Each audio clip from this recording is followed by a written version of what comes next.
everybody, or afternoon, or whatever time it is. I know we have people from all around the world, but it is morning here in Florida still for a little bit longer. I am joined with Mike McFarland here on stage. How's it going? We are at the new Harp studio, which was just built about 3 days ago. It's almost finished, but it is good enough for today. As you guys always know, we try to bring the experts on to join us and talk about hoists, truss, rigging, whatever have you. Today we're bringing Dave Carmack as our expert for some Q&A. So Dave, if you're with us, say hello to everybody. How's everybody doing? Hey Dave, how you doing? Welcome to the show. Awesome. Well, let's kick this thing off. Actually, Mike, you want to talk about trivia first before we get started? Sure.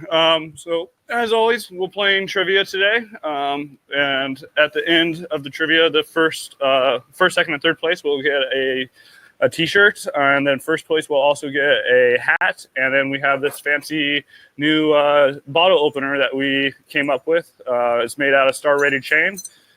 So the first place person will be getting that. If you guys want to play, play on a separate device, such as a cell phone or another browser window, you want to go to play.harprigging.com, and you can join. And then if you guys are watching from Facebook, you can look at the post below, and there is another link to come in, and you can come in and ask questions with Dave and join the conversation. And then also, a few of you, we are going to bring in live, so you could ask your question live instead of just through the chats. We can't pick everybody. We're just going to pick a small handful. That way you can have a one-on-one conversation with Dave and us, and we can see your pretty faces at home. So if you guys do want to come in live, obviously make sure you have a shirt on, no explicits. And then when you ask your question, type !live in the chat before your question. And then that way we know that you guys want to come in and ask Dave a question live. All right. Awesome. Well, I know we have a lot of new viewers, definitely some viewers that's been with us for a few weeks as well. But on these episodes, we try to get the experts in to help us learn more about hoists, and especially this week, because Dave knows a lot about hoists, that's for sure. And then talking about that, Dave, give us a little background. I don't know if everybody knows who you are, what you've been doing for the last few years, your background in hoists.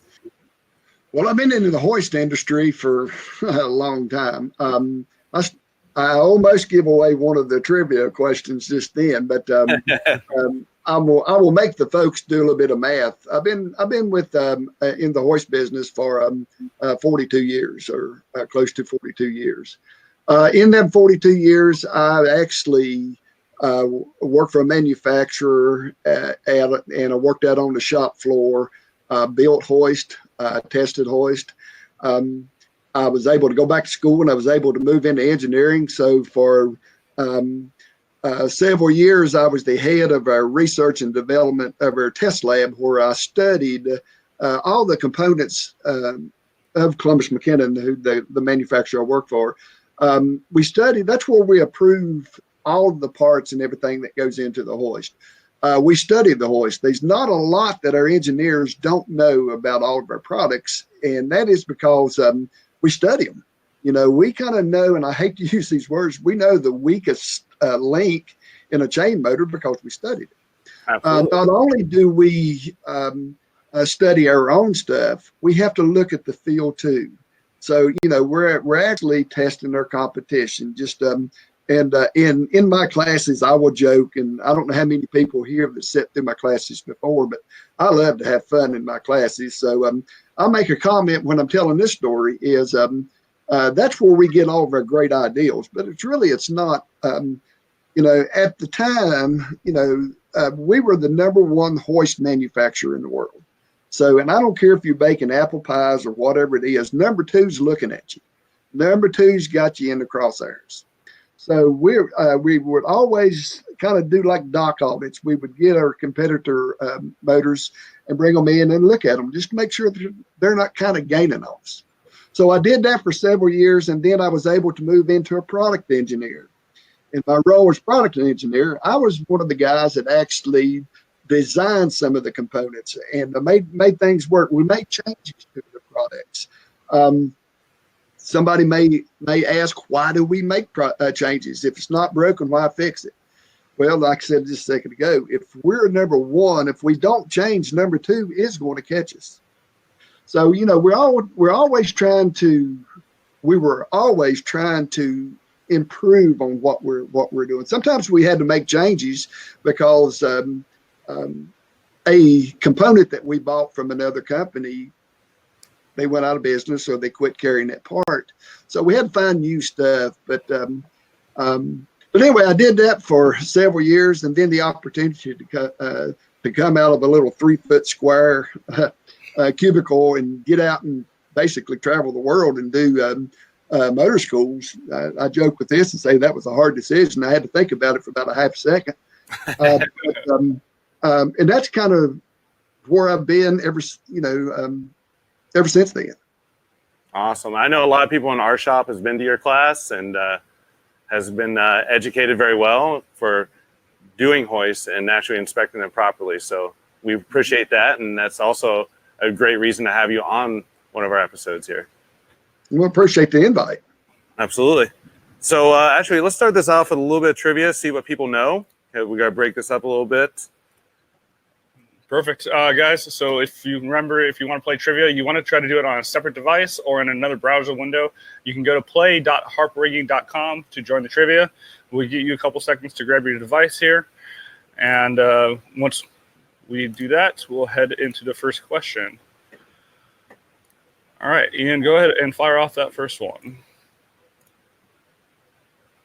Perfect. So the question is, if a 1-ton hoist is connected to another 1-ton hoist and they are pulling against each other, how much weight are they pulling if the clutches are slipping? And we got about 45 seconds on this question. This is a hard question. We discussed this a little bit yesterday, and yeah, I'm still up in the air a little bit. It could go two different ways, but there's definitely a right answer. Yeah, we have A, 4,000 pounds, B, 3,000 pounds, C, 8,000 pounds, or D, 2,000 pounds. I'm sure Dave will have his comments after this, after everybody gets the answer. Awesome. And there we go. All right, so what is the right answer? So we have D, 2,000 pounds. Is that correct, Dave? Yeah, who actually, wonder how many actually got it. Let's see here. Go ahead, Ian. Actually, only 52%. Well, that's more than I expected.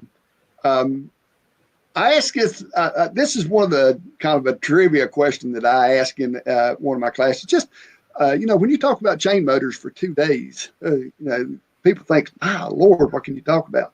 So you gotta work hard to keep somebody's attention, and so I throw out little trivia questions, and this was one of them. If the clutch is slipping at 100% load at 2,000 pounds on 2 motors and you hook them to each other, the forces at the hook is still at 2,000 pounds because both motors is slipping at 2,000 pounds. That make sense? Oh, absolutely. But I mean, most people are thinking, oh, well, you just double it because it's 2 hoists pulling. So I can see how that can trick you up, definitely, if you think about it quickly. So yeah, that was definitely a good trick question for everybody at first. What else we get there? 27%. What was that answer? And 27% was... That was the 4,000? That was the 4,000 pounds. All right. Awesome. Well, let's do it back-to-back. So we do 2 trivias and then go back into having nice conversations with Dave. Cool. Guys, grab your devices. And Ian, go ahead, fire it off. What is the highest mountain in Florida, which is where Harp is headquartered? A, Orlando, B, Jacksonville, C, Space Mountain, or D, Gatorland? Actually, I learned this one yesterday from Dave. We're going back and forth, and I didn't know the highest point in Florida, which is crazy. I live here, but I did not know it. Not a rigging question, but we're just trying to have fun here. Yeah. So we'll let you guys guess on your answers here. We're seeing a lot of people responding, which is great. I don't know. It's definitely a toss-up.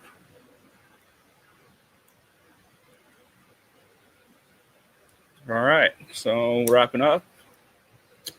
Dave, what's the answer? Actually, Space Mountain. So 70% of the people got it correct. I learned that from Paul Harvey. That shows you my age. Paul Harvey was a newscaster years and years and years ago. Oh, wow. Yeah, that's crazy. We're talking, we're like, oh, it's Claremont. It has to be Claremont. No. All right, so Dave, we have a lot of items here on stage, as you see. We have a hoist here connected. We have it opened up. We have a lot of other components, a lot of things that we could discuss. That's why this one's kind of weird. It's totally unscripted, just Q&A stuff.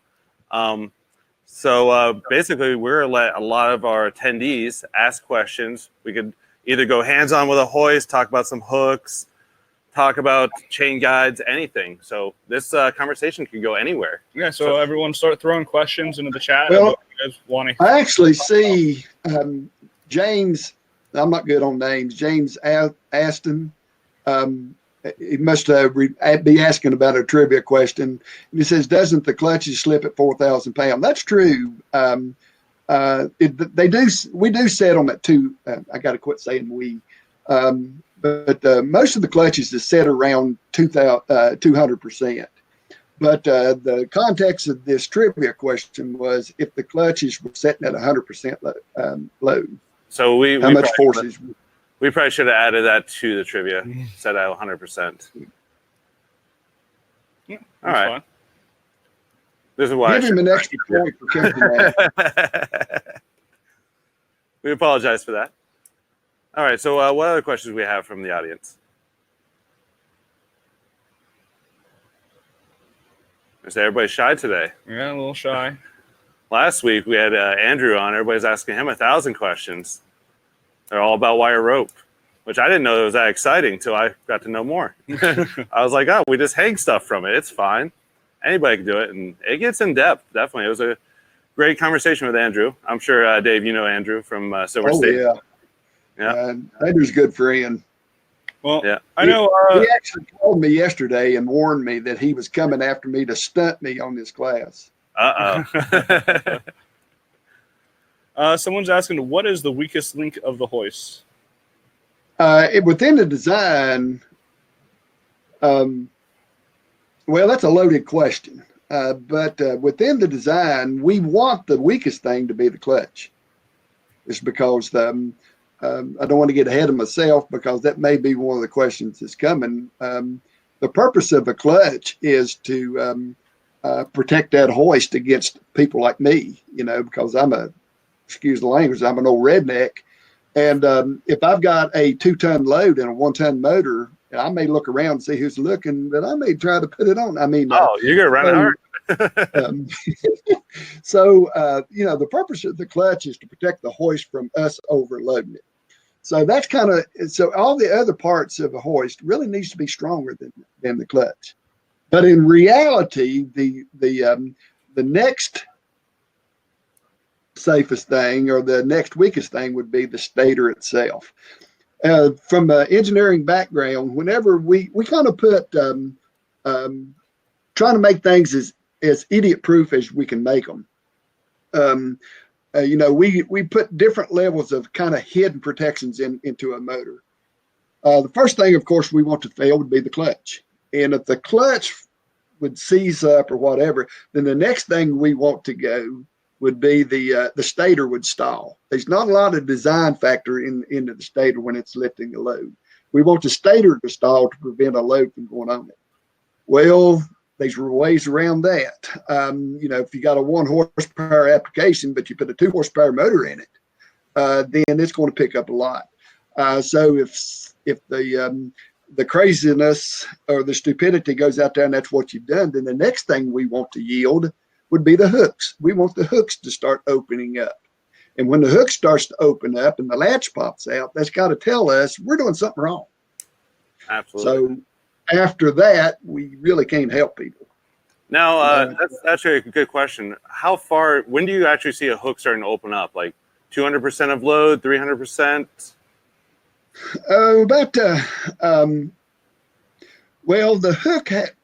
The hook has to meet a 5-to-1 design factor. Okay. But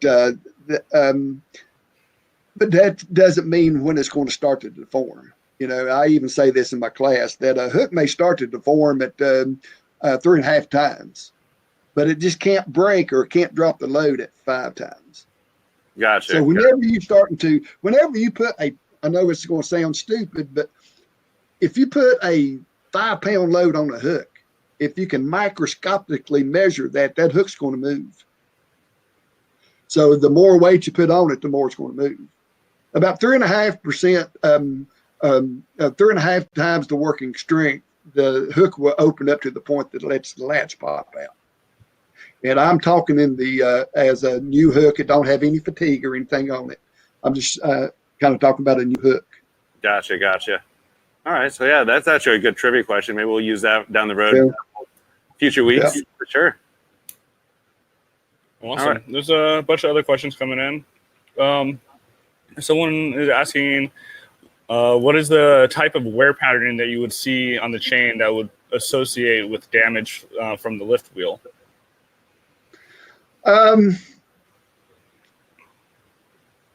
That's another loaded question. Most of the time, the lift wheel has got such a forgiving pocket of the profile that the damage that you're going to be seeing really is not done by the lift wheel. It's actually done by the chain guides and other components that's up in there.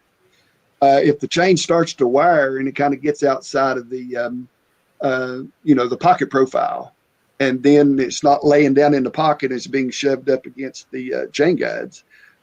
Chain guides is actually manufactured harder than the chain itself. So you can start seeing, like if I was looking at a piece of chain about maybe the 1 o'clock and 11 o'clock position, I could start seeing some rubbing on that as it's being rubbed against the chain guide. All right. Interesting. Yeah. Oh, yeah, definitely. I didn't know the chain guides are actually harder than the chain. That's in engineering, I got a call one time, and I've told this. I have learned to never say never, because whenever you get through the politics of the manufacturer, you actually get to an engineer. We're gonna get you so excited that you got somebody that's going to give you an answer. Well, this guy told me that he sucked a nylon tie line up in his chain guides, and it cut his chain. And I'm thinking, there's no way that a shoestring can cut a piece of chain. But if I hadn't saw it with my own eyes, and to kind of clarify, and this is why I teach it in my class, is if I take a pocket knife and come up and cut your arm, I don't cut your arm completely in half, but I did cut you. Yeah. So what the guy was referring to was a deep scratch. Deep enough to retire the chain. Yes. Okay. And I went out there in our test lab and we duplicated it and worked, and it actually, if I hadn't saw it with my own eyes, I would have never dreamed of that it would happen. And what I think happened, we didn't send it out for any kind of analysis or anything. It was on a 2-horsepower motor on the loose end side. The weight was fully loaded and pulling down the strength of the motor and the gears and everything. And it took me a while to bind that nylon up in there, but when it did, it just compressed it. And it compressed it to the point that it just could not go any harder nor stronger. And then it became the next softest thing. I mean, it overpowered the next softest thing up in there, which is the chain. Wow. Chain guide is actually manufactured harder than the chain. And I say this in my classes: if it was the other way around, the chain would just push the chain guides out of the way. This is true. That's still crazy. It blows my mind that actually just a simple little zip tie can mess that up. But I mean, we see the same with a pallet jack and a zip tie in the warehouse. It'll stop you on the dime. Yeah. So yeah, little things like that. Confetti gets up in there. Confetti can build up and push the chain out against the lift wheel. Against the chain guides. What's the craziest thing you've seen inside of a chain guide that somebody sucked up in there? A rat. What? A mouse. Yeah. I was say somebody using a barn or something. We got to hear this. I don't know what and it was actually, it wasn't during the motor school or nothing. I was out the let's see, I just see it's Dave and Dave. I will come back to this question. But I was doing a motor school, and this guy says, I got a hoist that there's something funny about that hoist. So he brought it to me, and Lord, I couldn't. So we started taking it apart, and something fell out of the chain guy. I said, well, you got something up in there. So we took it apart, and it was a dead mouse. Well, that's crazy. I guess the little bones and stuff could really start grinding up in there. That probably stank. Yeah, after a while, it sure did. That's nuts. All right, so let's go back to that question. James Ashton, and I know I slaughter names, but is Dave and David part of your new consulting company? Hopefully you dumped the dead weight David guy. I'm afraid not. David, he's and I know the rest of the guys don't know this, but whenever I teach a class, again, to hold everybody's attention, and me being stupid, I love to have fun. So I teach with a split personality. Dave is, and I tell the classes, Dave is your good guy. He will take care of you. David's my evil ego, and he is a jerk. So that's kind of where this is coming from. He hoped to dump the dead weight David, but he's coming with me. Yeah, actually, we should have had a trivia question or a poll or something, seeing how many people have actually taken your class that's on this. So I don't know if we could add that in the background, add a poll for a little bit later on. I can do that. But we'll poll everybody a little bit later. But I'm betting we have a good number of people. Mm-hmm. Definitely. All right. So actually, let's get into another trivia if we can. We're trying to get through 8 this episode. Usually it's 6 in an hour, but we're going to try to pump through all 8. Perfect. Guys, make sure you guys grab your device. It'll open up on another browser window. You can go to play.harprigging.com to join the trivia. We're giving a little bit of swag away at the end. And if you guys are watching on Facebook, look at the link below, and you guys can go to and join the webinar and ask Dave a question. All right, Ian, let's fire off that first question. So what does ETCP stand for? A, Everyday Technician Centered Program. B, Entertainment Trained Certification Program. C, Entertainment Trained Climbing Program. Or D, Entertainment Technician Certification Program. I was actually happy about this one. I made up a couple of these answers. I got creative. See if I put some Did you get it right? Oh, no, I definitely got it wrong. No. But yeah, I'm part of the team that helped put together these questions. So it's fun being creative and trying to trick people. It is. All right, so let's see what kind of answers we got. Oh, wow. Man. Everybody's too smart for us. we tricked a couple. We got 3 people, I think we got. Oh, it was close. I got to get better with my answers. Awesome. Do you want to fire off the second one? Let's do a second one while we're in here. Cool. Definitely. All right, Ian. What of the following hitch types provide the most lifting capacity? A single vertical, B, a basket, C, a choker, or D, a donut? I like the donut answer. I do too, especially cream-filled chocolate.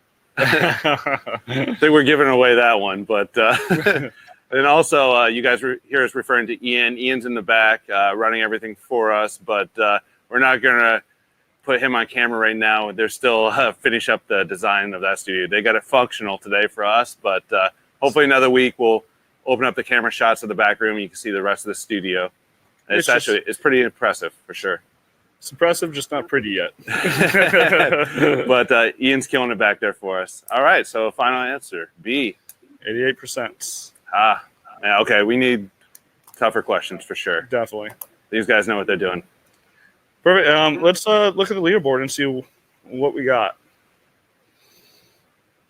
See what kind of race we have here.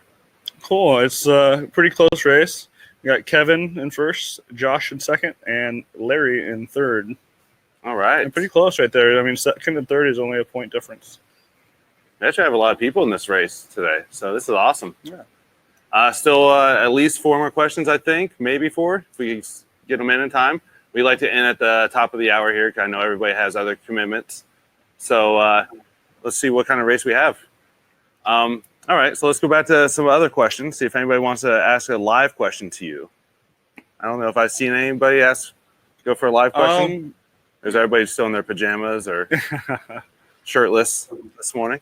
Looks like we have, what's the best way to troubleshoot a hoist that is not functioning but is at height and supporting a load? Well, you're talking to a guy that's scared of heights. It's kind of ironic. Yeah. Well, first thing you got to do is I would strongly recommend that you take it down. But if that's not the case, then the easiest thing to do is, first of all, you got to make sure that the motor's safe.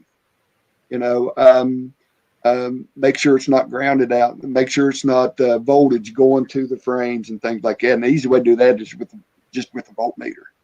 You can touch the ground wire on your cord and then touch it to the hoist frames and things like that. And it should show a connection. But then if you get on the inside and touch the electrical components along with your ground wire that's in the control cord, if you get a signal there, then you do have a problem. After that, troubleshooting is, I'm amazed at how many people wants me to do troubleshooting classes when I think troubleshooting is probably the easiest thing to do with a motor. I saw somebody pop up there just a second ago that said, well, the question here is golf. Harp says, scared of heights. I like this Dave guy. But like heights. But if you troubleshooting is simple if you keep it simple. And I tell classes this, that I can have you troubleshooting in a matter of minutes. And I've had to go out and do schools at trade shows and things, and they want me to do an hour and a half and 2 hours, and I'm thinking, but really the motor will tell you what's wrong with it if you just listen to it. You just got to learn to listen to it. The easiest way is you got to be trained almost to the point of ANTS classes to where we kind of get in and we teach what the components do. Just like the start capacitor, what is a transformer, limit switches, and things like that. Once you understand what they do, troubleshooting is simple. I mean, somebody posted there just a minute ago a question that talked about, he had a question for the hoist whisperer. I've been referred to many a time as the hoist whisperer because people will call me and say, Dave, I'm having a problem with this motor. What's wrong with it? And I said, let me hear it. And they'll hold your cell phone down to it. And I'm listening to that. But, troubleshooting is really simple. But first of all, if it's up in the air, if you can't get it down, you got to make sure it's safe. You got to make sure that if in the event that you plug it up, you're not going to get fried, up in the air. After that, you want to start out looking at the simple things first. If the hoist is not functional, don't always assume the problem is in the hoist. Start looking at the outside, start looking at your connectors. If it is in the hoist, again, just be careful up in the air. You ever asked that question? Did that suit them? Yeah, they're about 10 seconds behind us, so I'm sure they'll answer here. Okay. But the Hoist Whisperer, that's an interesting title. I like that. I've been called a lot of things. I'm kind of proud of that one, though. I would say maybe we need like a 1-900 number they could call you, and then you could just listen to their hoist for them. And for $1.99 a minute, you'll listen to their hoist. My wife kind of frowns on me, but if my phone rings at night, I will answer the phone. Because if they know that I'm in bed, and if they're calling me, they've got a problem. Absolutely. So I will actually get up and deal with it. Well, I know a lot of us appreciate it, definitely, because when you're at that midnight 1 a.m. mark and the only person you could think of is Dave to fix your problem, for sure. So we definitely appreciate that. So this time we flash your number across the screen. No, I'm joking. 1-800, who cares? There we go. But yeah, definitely referring back to your class. Well, going through the class is huge, just to understand the hoist and every component, so that way you could listen to it yourself and know what you're listening for, and knowing signal flow of the hoist, where it's getting power at every stage and what's going on. So that's huge. So definitely a way to, I guess, plug your class. That hopefully you're start classes again once we get past this COVID thing and doing classes. I've got a couple potential bookings, and it's a go, but they basically says, well, if COVID don't leave us alone, then we have to kind of postpone again. But no, I do have a website now, so you can go to the website and kind of keep up with me. Can I put a plug in for that? Yeah. Do you have the poll for how many people have attended his class? Yeah, we got about 14% of people here have taken your class. Okay, well, actually we have either a lot of newbies or probably a lot of people from other countries. So yeah, I've seen India. I saw somebody from India. Yeah, we had a lot. Actually, Australia, I think, won first place last week in the trivia. Really? Yep. Yeah. Yeah, it was funny afterwards. Like, we got to ship a bunch of stuff to Australia in the office. I'm like, Australia for what? It's like, oh, first place winner. I'm like, okay, good. That's awesome. Like, who do we know in Australia? But I guess we have a lot of friends all over the world now. So that's great. Definitely. All right. So let's see what other questions we have from these people. Two people want to know is if there's a benefit of using a D8 Plus hoist in the U.S. They've heard that you should use them and that you don't need to. Okay, that's a question that I deal with a lot. And let me kind of explain my stupid way of explaining that.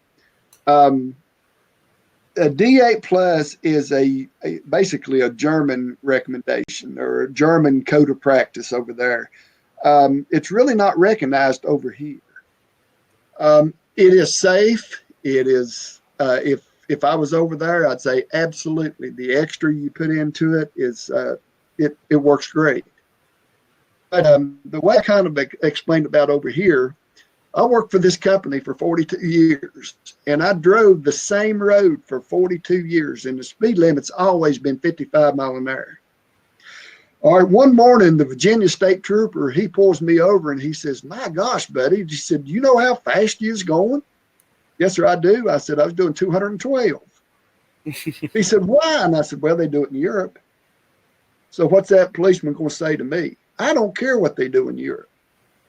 So what I tell people here is yes, the D8 Plus with the 10-to-1 design factor and the double brakes, it is certainly safe. But the ultimate decision is going to be the person who owns the liability over what you do. Take it to that person and say, this is what they're doing over in Europe. It's recognized over there. It's not over here. Is it coming over here? I don't know. Probably, but it's not yet. So if that person who owns the liability over it wants to take the liability part of it, then absolutely. But just don't do it on anybody's say-so, but just because they're doing it over there. Does that make sense? Oh, absolutely. Definitely. Awesome. This is an interesting question. Someone's asking is, what should you look out for when you're using different brands of motors on a single span of truss? Don't. I don't. If they're both running the same speed and same capacity, well, I don't guess as far as the performance, what would be the difference? Yeah.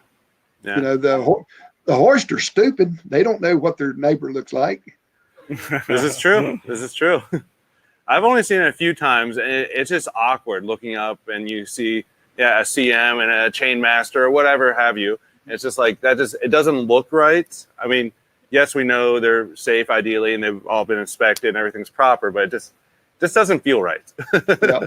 It's like having like silver truss and black truss all in the same span intermixed, and it's just like something just doesn't look right. We know it's safe, but yeah, it's just not right. Harry Mandrus just asked the great question. It says, what did CM think of riggers inverting the hoist in the early days of the modern concert rigging? I don't know. I'm sure you can't see, but up here on my wall, you can't see. Is actually. There we go. This is actually the newspaper article from 1955. The design engineers, and if you could actually see it, I mean, this is from the Tonawanda News. The corporate office at the time was in Tonawanda, New York. The motor was designed with all this stuff that's, and I'll say it like this, it was state of the art in 1955. Grease in the transmission was really the big thing. But in this article, I know you can't read it, but it says that with all the designs that the design engineers did in 1955 made it to where it would work in the motor down position. So it was actually really designed to be used in the motor down position. Now, who was the first to do it? I don't know. When was the first time they did it? I don't know. But I do know at one time, when we first come out with this motor, we didn't have a large frame. The small frame is all we had. In 1955, the small frame is all we had. Gotta quit saying that. But the intent was to be able to use it whether motor up or motor down. So it was the intent of the design engineers in 1955. So I have to tip my hat to those guys back then to kind of foresee of the entertainment market before the entertainment market was ever existing. Yeah, it's crazy. A lot of the stories I hear from people who have been in the industry for many years saying how we pretty much borrowed everything from other industries to make our industry work because certain things work there. So it's like, oh, well, that's strong enough, like the mining industry or whatever it is, our control cables. And so it's just borrowing and adapting it to our industry. So it's interesting hearing these stories, how stuff evolves. Yeah. All right. Another question. Came in a little bit earlier, and just coming back to it. Somebody's asking about inspections, and is there a set number of hours, or once a year, or every 200 hours? When does the motor hoist need to be inspected? Well, mostly, I would recommend that you look at your manufacturer. The manufacturer will pretty much tell you that. But about everybody goes off of either the ASME B30.16, that's the old standard that we used to use that was more for the industrial market, or the ANSI E16-2. And it kind of breaks it down on it's how much you use the hoist. And I don't have the standard pulled up in front of me, but 25 days out of the year is normal. So if you get outside of that, and again, don't quote me to that because I don't have it in front of me. And but it's really based on how you use the motor. Is it exposed to a lot of temperatures? Is it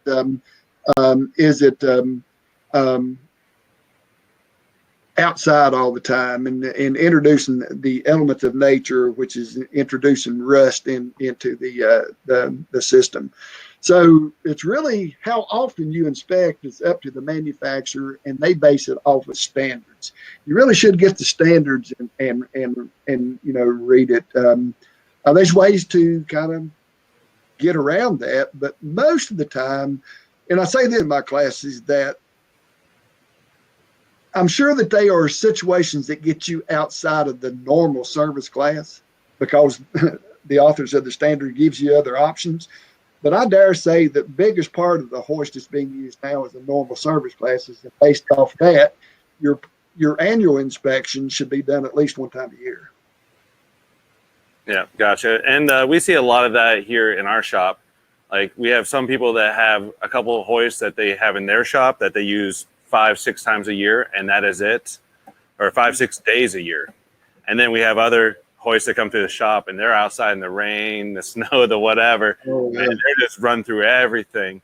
and they Yeah. probably see 200 days on the road, up and down, up and down. Yeah. Yeah. Especially here in Florida, we see a lot of hoists coming off of cruise ships, so they have all the salt Yeah. of them. Yeah.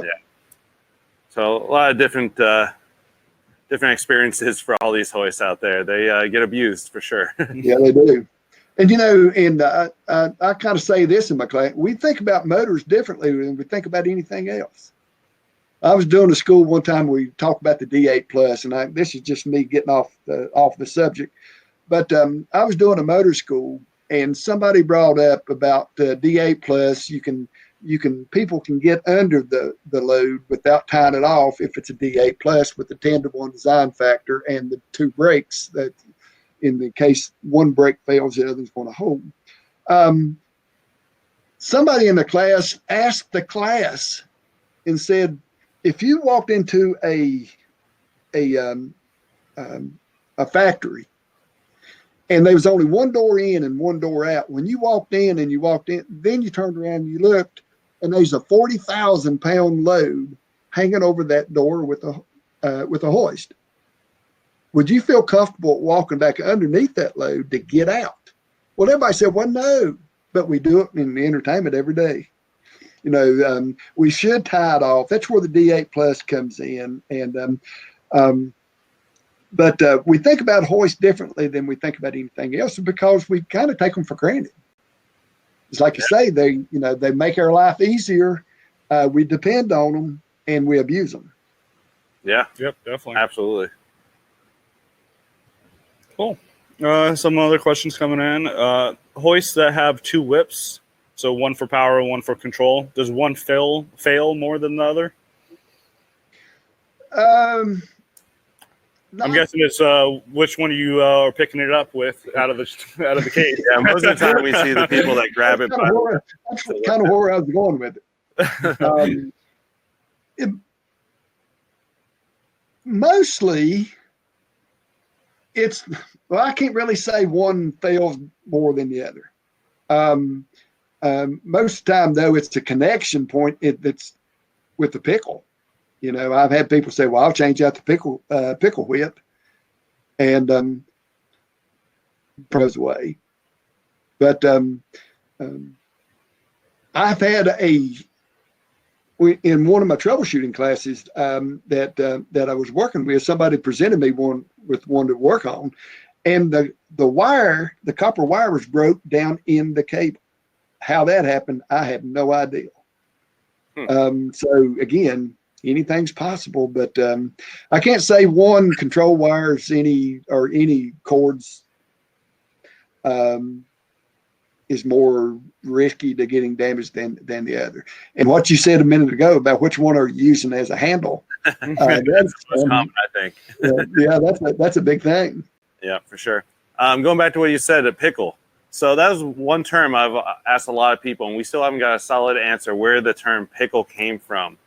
So I don't think I've ever had this conversation with you. I don't know if you even know, but maybe you've heard it on the street where that term came from. I actually do know. All right. This is actually great. Now, where the name originated, I don't know.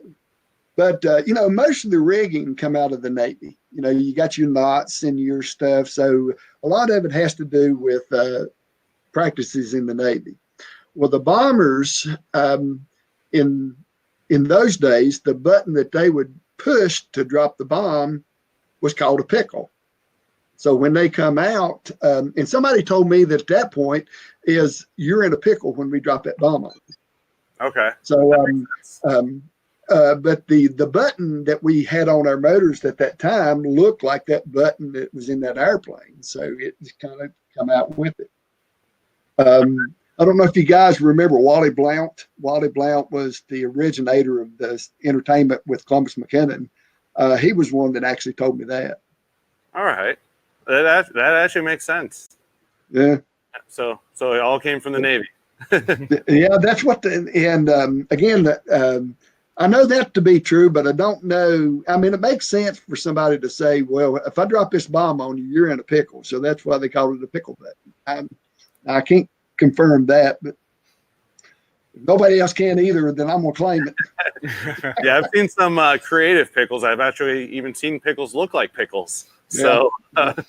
there's definitely some creative riggers out there, and especially these days, where everybody's sitting at home bored. Oh, yeah. They're making their own custom pickles. I got to tell you this. I was doing a school in Honolulu, and this elderly gentleman come up to me and said, "Do you know what a pocket pickle is?" And I said, "Yeah, I know what it is, but what are you referring to?" And I'm going to stop right here and tell everybody, don't do this, okay? But what he had was a paper clip bent into a U shape with electrical tape around it. And he would take that paper clip and stick it up in the cord and make the continuity and make the motor run. Yeah, I mean, in theory, that would work. Exactly. But yeah, we don't approve of this, but wow. Perfect. What do you think? Well, speaking of pickles going the other way, what do you think of like the little XLR pickles? Like, what do you prefer? I don't really care. I don't like them because the wires and everything on the inside is just too little. Now, that's just me. I mean, I know it's safe. Everybody uses them, but I just Dave Carmack doesn't really like them. Gotcha. Everybody has. That doesn't make it right or wrong because I say it. It's just that's just my personal preference. Gotcha. I got a saying that I say in my classes that what Dave Carmack thinks in $2 will get you a Mountain Dew out of a pop machine. So I really don't care too much for the XLR. To me, it just adds an element of something going wrong. Gotcha. I'm still more with you. I like the bigger pickle and everything. The XLR is still weird. I mean, I'll use it absolutely, but it's weird to me. Yeah. Yeah. Awesome. We have, what's the fastest hoist out there? The Rocket. The Rocket. Really honest? I gotta quit referring to myself with Columbus McKinnon, but Columbus McKinnon manufactures what I call a rocket hoist. It's a half-ton motor. It runs at 100 feet per minute. Woo! Wow. That's fast. Yeah. That's a little scary. That you don't just bump that. You bump in it and go. Bumping, that tickles me. I learned as much from doing motor schools from the classes as they learned from me. And somebody talked about a bump. And I said, well, what exactly is a bump? They said, well, have you ever heard of a micro bump? And I'm thinking, golly, I didn't even know what a bump was. And now there's a micro bump. So speaking of, someone's asking, is there any downsides of giving a motor multiple bumps in a short time frame? Yes. HMI duty cycles. Let me ask you a question. This is for since there's only 14% of the people who's been in my school, so all this stuff is kind of new to most everybody.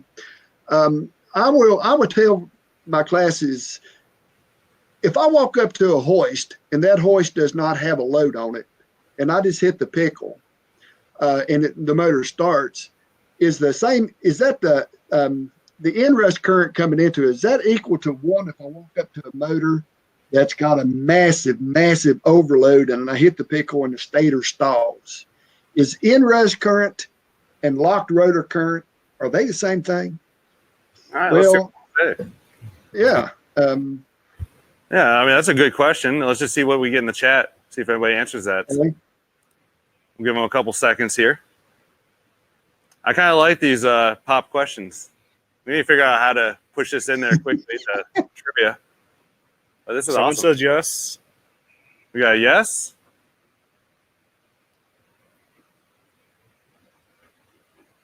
I thought that was one of our Ryans for a second there. Mm-hmm.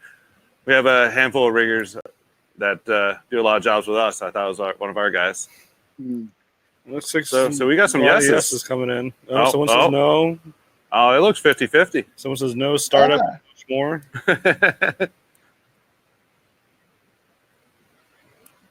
Well, I'm afraid I'm going to make somebody mad, ain't I? Oh, absolutely. Let me ask it a different way. The very split instant that I hit the pickle, what is the state of that rotor in? It's locked up, ain't it? It's not moving. The very instant that I hit the pickle on this motor over here that's got a massive overload, what is the state of that rotor in? Same thing. It's locked. So locked rotor current and inrush current's the same thing. Now let's put that back on bumping a motor. I teach in my class that 85% of the heat is built up within the motor within the first half second that you hit the pickle, because you got to send enough inrush current and current's heat. You got to send enough current into the motor to get it to rotating. The only thing load has to do with it is how long it's going to stay in that state. If there's no load onto it, it's going to shoot up to a value necessary to start the rotor rotating. It's going to fall off pretty fast. I walk up to one that's got 100% load, it's going to shoot up to that same value necessary to start it rotating, but it may stay up there for a twinkle of an eye before it starts falling off.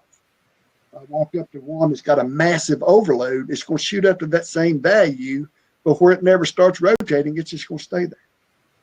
Okay, now let's tie that back on the bumps.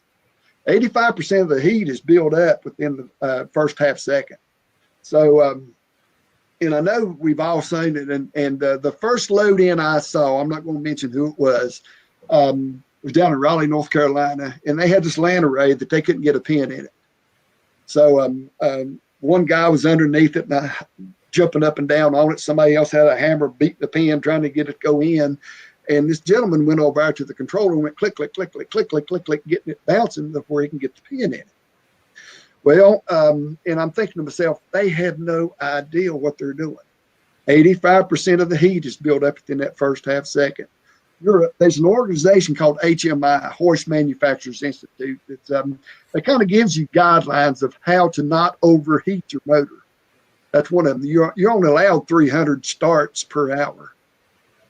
So if you were unlucky enough to bump it 300 times in 5 minutes, you threw a lot of heat in there.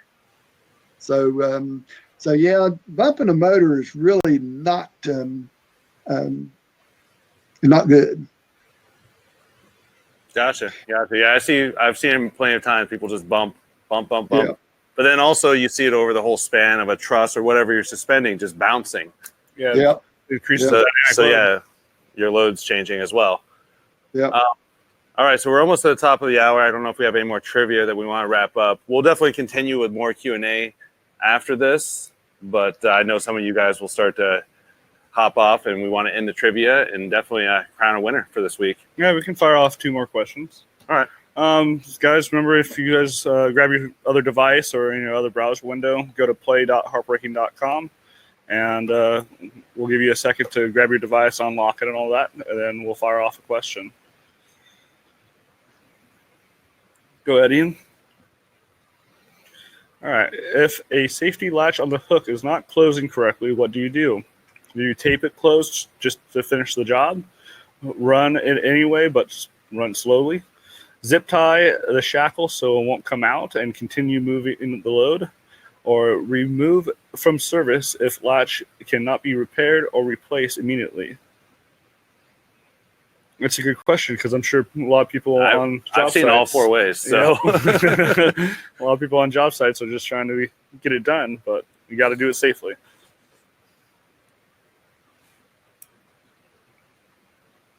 Couple more seconds. Dave, so you've probably seen about every 4 or all 4 of these done as well, right? Yeah. Definitely pictures or something. All right, so yeah, I think we went a little too easy on them this week. All the easy questions. Awesome. Let's do one more. So we can't zip tie it shut? No, tape it and shut. Tape it shut. When adjusting, Zip tie's got to be painted black. Okay, then we're good. Okay, gotcha.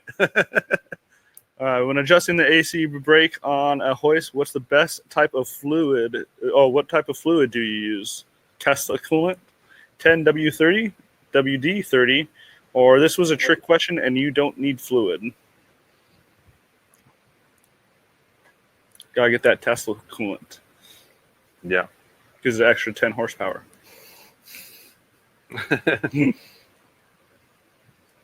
What about some kind of brake fluid? Yeah, brake fluid. .4? Some blinker fluid. While they're finishing, people asking, Dave, what's your website? www.davecarmackconsulting.com. Awesome. All right. Sounds like you got some fans going to be tracking you down after this. That's awesome. Love it. Love it. All right. So, yeah, definitely way too easy on these guys this week. So we need to step it up. Yeah, let's see who our winner is this week. Oh, yeah. So go back to the last one. Yeah, it was a trick question. We are just trying to throw some wrenches in there. But, yeah, so winner is Kevin. And then we had Josh in second and Larry in third. Guys, send me a message on our Facebook with your shipping information, and we'll get swag shipped out to you. And if you don't have Facebook, you can send me an email at mike@harprigging.com. Perfect. All right, so that ends our trivia for the day, but doesn't end the questions. So let's see what other questions we have for Dave. I had a really good one. Someone was wondering if there's anything you can put on the chain to prevent corrosion from salt. No, not really, because of the forces that's in between the link chains. It's going to take whatever you put on it. Actually, it's oil. Oil is really about the only thing that you can put on it, just a coat of oil. Or the salt and stuff would not going to penetrate into the oil. But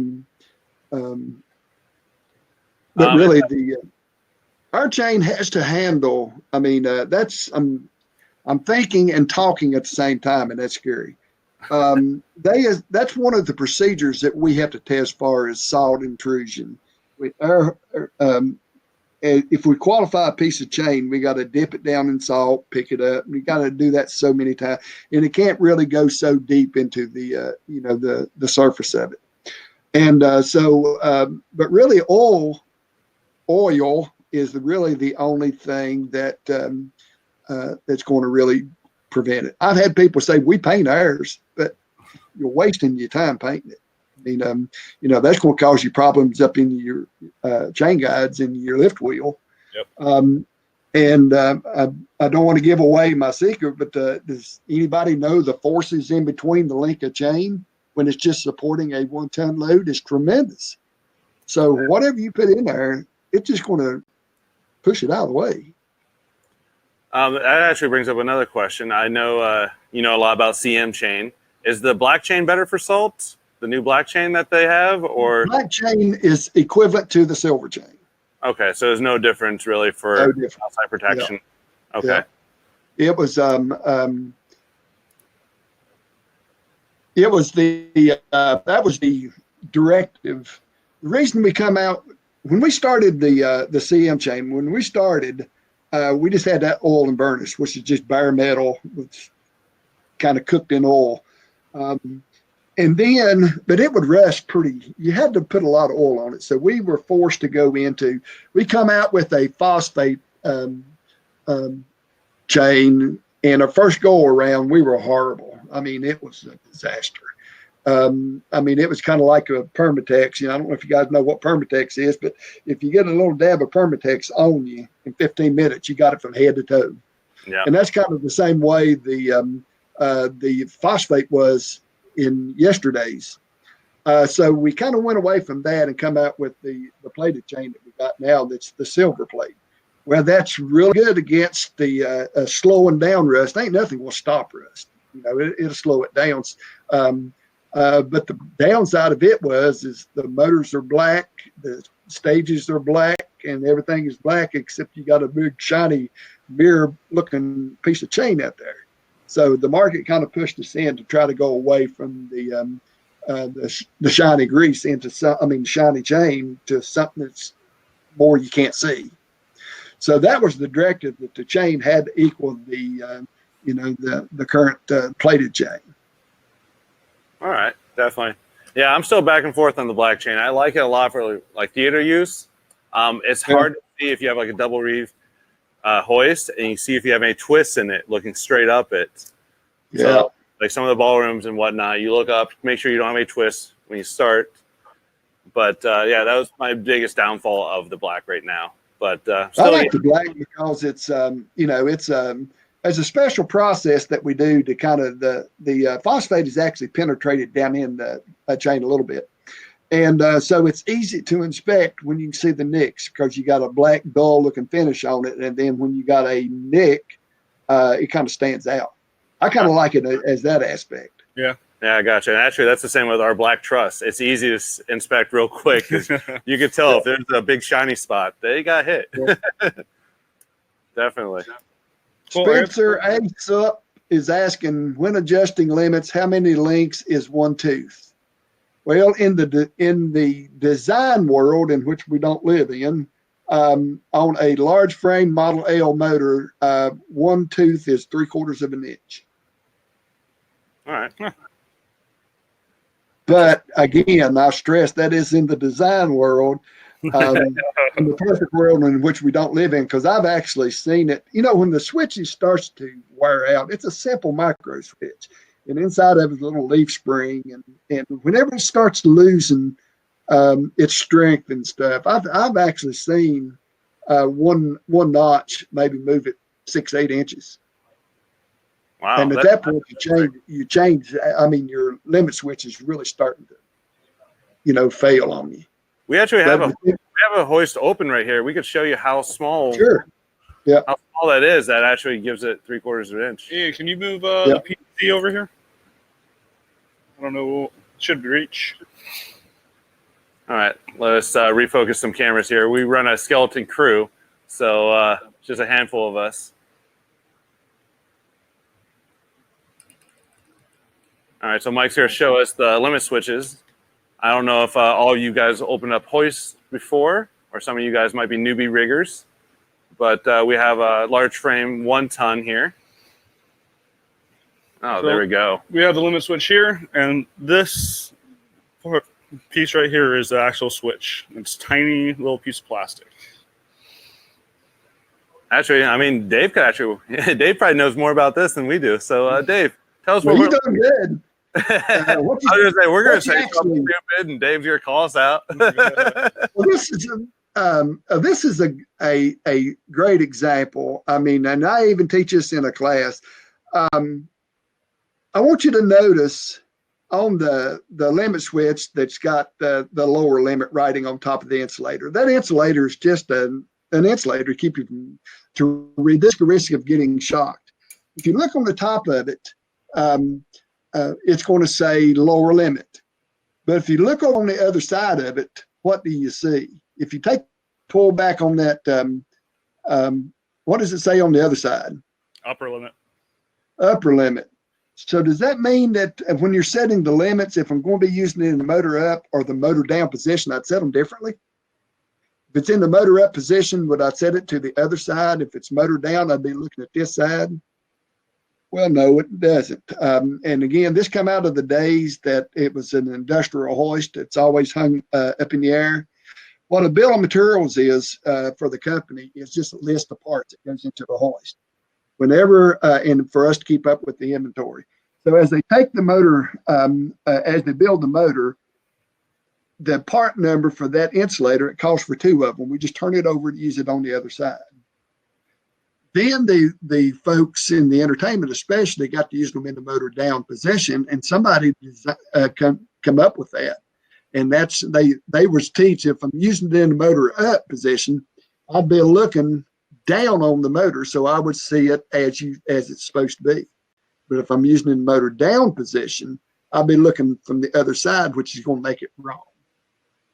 So this is a great one to kind of explain. But what you're looking at there on the top there is just insulator.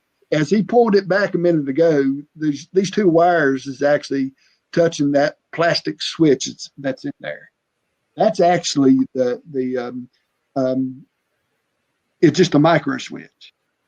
It's a normally closed device that allows the voltage to pass through until these travel nuts actually walks the threads over and opens up the switch. As you know, in my classes, I would say the worm gear underneath the bottom is connected to that spur gear. The spur gear is connected to that threaded rod, and that threaded rod, all that stuff can rotate. Well, that razor blade looking guide plate, the purpose of that is to prevent the travel nuts from rotating. So as everything is rotating, the travel nuts are not, so they're walking the threads. So the limit switches is kind of acting like a timer. Do you have power there? Yeah, we do have I power do. here. Okay, what you can do is you can run it and show where the limit is. And then you can just move it one way or the other, one notch, and you can see what it is. But within the design and the gear ratio, you should only get 3/4 of an inch on that motor there.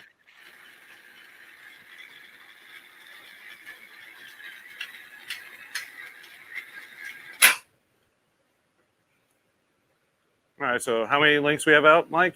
Well, this one's not set correctly. All right, so this is actually, we have a couple test hoists. So this one actually wasn't set properly before we brought it on stage. So we use these in our training.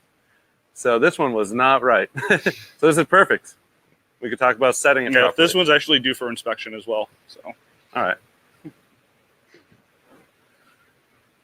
All right, so you want to set it for the limit? sure.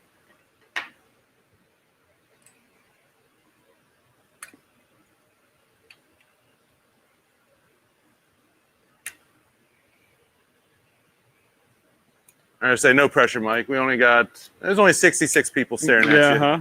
So if you do anything wrong, you have one expert and 66 people, which I'm sure there's a few experts there too, saying you're doing everything wrong. We get 5 emails about it. So all you do is spin the travel nut until you hear the click on that limit switch.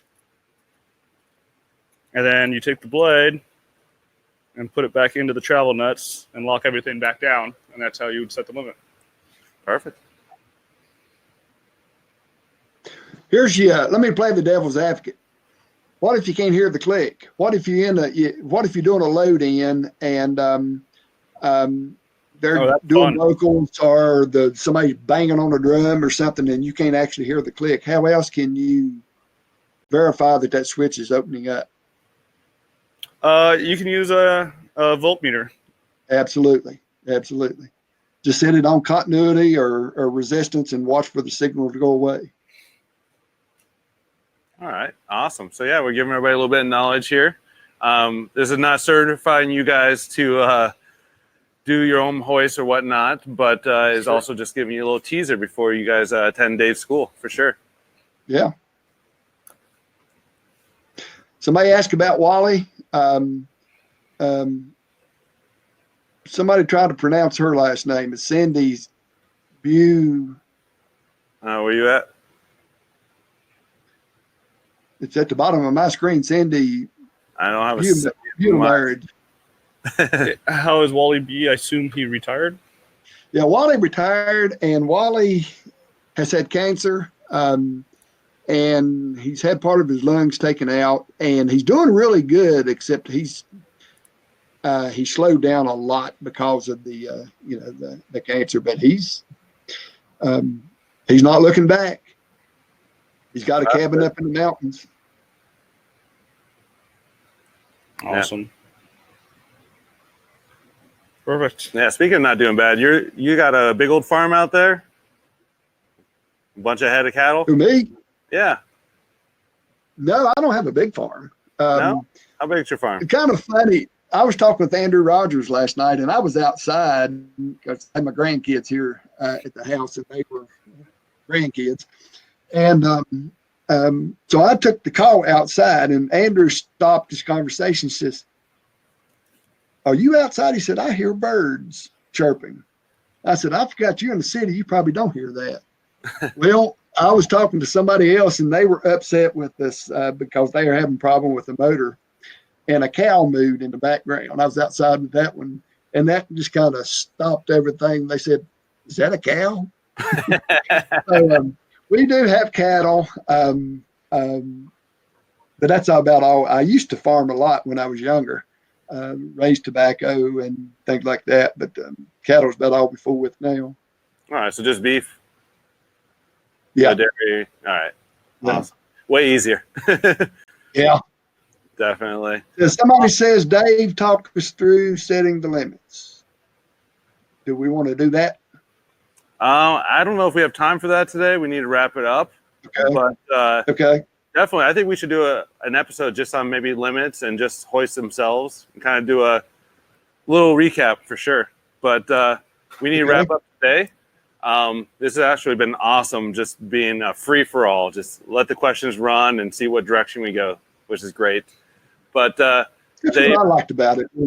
It was just kind of laid back, you know, and kind of like everybody sitting around. And I'm going to talk hillbillies now. Everybody sitting around the supper table, and we're just talking. Yeah, I like this a lot. And we don't know what direction we're going to go. That's why we brought up a bunch of stuff. We didn't know if anybody was going to ask about hooks or whatnot. So it was great. If you guys enjoyed this, let us know. If you guys want to hear more from Dave, let us know. Maybe we could do a couple more episodes with him and actually have a scripted conversation about setting limits or whatnot. So, Dave, we definitely appreciate it. It was a great episode. Great talking to you. Audience, you guys been great. Great questions for sure. Yeah. Anything from you, Mike? I mean, go ahead and check us out on our Facebook and our website, harprigging.com, and make sure you check out Dave at davecarmackconsulting.com. And thanks, everybody, for joining us today. Yeah. Thank you, guys, for sure. Thank you, Dave. All right. See you guys. See you guys next week.